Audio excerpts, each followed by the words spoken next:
अगर आप अपनी एग्जिट डेट डालना चाह रहे हो और वहाँ पे एरर मैसेज आ रहा है जिस पे लिखा है नो कंट्रीब्यूशन रिसीव, या लिखा है कि 2 months is not been passed from last contribution, तो आप इस वीडियो में पूरा समझ जाएंगे कि ये एरर क्यों है और इसका आपको क्या करना होगा। तो दोस्तों सबसे पहली बात करते हैं इस एरर की जिसमें लिखा है no contribution receive in your member passbook. तो इसका मतलब ये है कि आप जो जिसमें एग्जिट डेट डालना चाह रहे हैं वो एक बहुत पुरानी मेंबर आईडी है। पुरानी मेंबर आईडी का मतलब है कि 2018, 2017, 2016 के उसके अंदर पीएफ जमा हो रहा है, उसके बाद उसके अंदर पीएफ जमा नहीं हो रहा है। तो ऐसे में अगर आपकी एक पुरानी मेंबर आईडी है जिसके अंदर आप एग्जिट डेट डालना चाह रहे हैं तो ये आप एग्जिट डेट खुद से नहीं डाल सकते हैं। इसके लिए आपको कंपनी से ही एग्जिट डेट डलवानी होगी, आपको कंपनी को ढूंढना होगा, कंपनी से ही एग्जिट डेट डलेगी।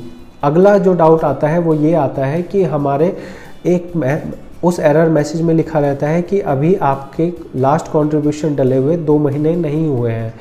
तो यहाँ पे 2 संभावनाएं हो सकती हैं। पहली संभावना ये है कि आपने जब आपने रिज़ाइन दिया है तो वो रिज़ाइन अभी कंपनी ने डाला नहीं है। तो कंपनियां अक्सर 60 दिन के बाद ही रिज़ाइन डालती है, तो आपको कम से कम 60 दिन वेट करना चाहिए। जब आपने लिखित में रिज़ाइन दिया है उसके 60 दिन बाद या 70 दिन बाद या 80 दिन बाद ही आपका कंपनी रिज़ाइन डालेगी। ये एक कंपनी की मजबूरी होती है कि वो आपके जाते के साथ ही तुरंत एग्जिट डेट नहीं डाल सकती है। तो अगर आप हाल फिलहाल में अपना जॉब छोड़ के आए हैं तो आप खुद से अपनी रिज़ाइन डालने की कोशिश ना करें, क्योंकि ऐसे में आपका 99% आप अपना पीएफ अमाउंट फंसा लेंगे। ऐसा क्यों फंसा लेंगे? क्योंकि जब आप अपनी एग्जिट डेट डालते हैं तो आपने अपनी एग्जिट डेट अपने मन से डाल दी, उसके बाद कंपनी के रिकॉर्ड में एक एग्जिट डेट लिखी जाएगी और वो एग्जिट डेट अपडेट करके पीएफ ऑफिस में भेजा जाएगा। तो पीएफ ऑफिस ये देखेगा कि पीएफ ऑफिस के रिकॉर्ड में एग्जिट डेट ये आ रही है और जो फॉर्म भर के आ रहा है उसके अंदर एग्जिट डेट ये है। तो ऐसे में जब एग्जिट डेट मैच नहीं होगी तो आपका फॉर्म रिजेक्ट कर दिया जाएगा, ये कह के कि सर जी आपका एग्जिट डेट हमारे रिकॉर्ड से मैच नहीं कर रहा है। तो ये एरर आएगा। तो अभी आप ऐसा खुद से जल्दबाजी में एग्जिट डेट मत डालें, इस बात का ध्यान रखें। दूसरा पॉइंट ये है कि अगर आप कहें कि भाई हमें तो रिज़ाइन दिए हुए 2 महीने से ज़्यादा हो गए, 3 महीने, 4 महीने, 5 महीने हो गए और हम जो है रिज़ाइन दे के आ चुके थे, फिर भी ये एरर मैसेज आ रहा है कि अभी 2 महीने नहीं हुए हैं, तो हम क्या करें? तो ऐसे में 2 कंडीशंस हो सकती हैं। पहली कंडीशन है कि आप रिज़ाइन तो दे आए हैं लेकिन कंपनी अभी भी आपको वहाँ पे अपने यहाँ ज्वाइनिंग दिखा रखी है और आपको अब्सेंट दिखा रही है। अब्सेंट दिखा के वो पासबुक में 0000 जमा कर रही है। ये 00 जमा करने का मतलब ये रहता है कि ये कर्मचारी हमारे यहाँ काम पे आ रहा है, काम कर रहा है, लेकिन ये अभी अब्सेंट है। तो ऐसा अब्सेंट अगर कहा जाता है तो उस केस में भी आपका ये माना जाता है कि कंट्रीब्यूशन जमा हो रहा है। 0 जमा होना भी कंट्रीब्यूशन जमा होना ही है। और अगर 00 आ रहा है तो ये आपको ना तो एडवांस इसमें आप निकाल सकते हैं, ना ही आप फुल एंड फाइनल निकाल सकते हैं। तो अगर 00 आ रहा है तो अपनी कंपनी से बात कीजिए कि सर जी हमारा रिकॉर्ड ख़राब कर रहे हो, आपको ना तो पीएफ में निकालने में दिक्कत आएगी, इसके साथ साथ 100% कह रहा हूँ कि आपको पेंशन का अमाउंट काफ़ी कम आएगा। तो आप ये चीज़ अगर 00 आ रही है तो अपनी कंपनी को कहिए ठीक करने के लिए।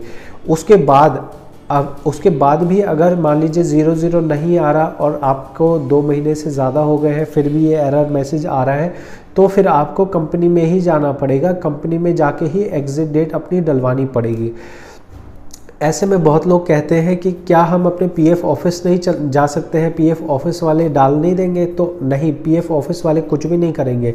चाहे आप अपने स्टेट के पीएफ ऑफिस जाओ या कंपनी के जहाँ है उसके स्टेट के पीएफ ऑफिस जाओ, इसमें पीएफ ऑफिस का कोई भी अधिकार नहीं है एग्जिट डेट डालने का।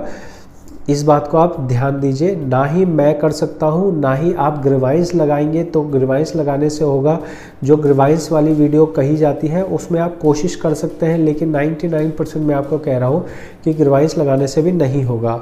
अब हम एक और कंडीशन देखते हैं जिसमें आपकी कंपनी बंद हो चुकी है। कंपनी बंद हो चुकी है, आप एग्जिट डेट नहीं डाल पा रहे हैं, तो अब आपको क्या करना है? तो अब आपको ये करना है कि आपको जाना है पीएफ ऑफिस।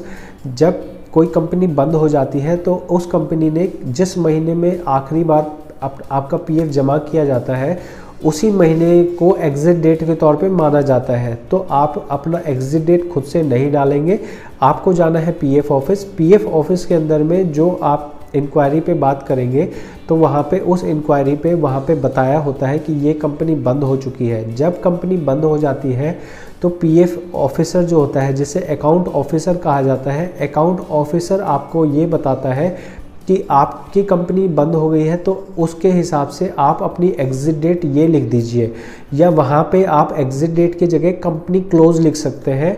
लेकिन ये आपको तभी लिखना है जब आप पीएफ ऑफिस जाएंगे और पीएफ ऑफिस में आपको ये सलाह मिलेगी, उसके बाद ही आपको अपनी एग्जिट डेट डालनी है या फिर कंपनी क्लोज ये बात लिख के देनी है कंपोजिट क्लेम फॉर्म नॉन आधार में। ठीक है, नॉन आधार आपको भरना होगा। अगर कंपनी बंद हो गई है तो आप ये फॉर्म वहाँ पे ले जाके जमा करें, भरेंगे और उसके बाद वो फॉर्म आपको अपने बैंक से साइन करवाना पड़ेगा। फिर आप वापस पीएफ ऑफिस में जमा करेंगे। पीएफ ऑफिस वाले फिर वापस कंफर्मेशन के लिए बैंक में कोरियर भेजते हैं। कोरियर का जवाब आने के बाद ही आपको पैसे दिए जाते हैं। तो ये एक प्रोसेस है जो आपको मैंने एग्जिट डेट अगर आपकी नहीं डल रही है उसके बारे में बताया। आशा करता हूँ जानकारी आपके काम की होगी। अगर काम की लगे तो सब्सक्राइब करके सपोर्ट कर सकते हैं और लाइक करके बता सकते हैं कि आपको फ़ायदा हुआ है या नहीं हुआ है। बहुत बहुत धन्यवाद।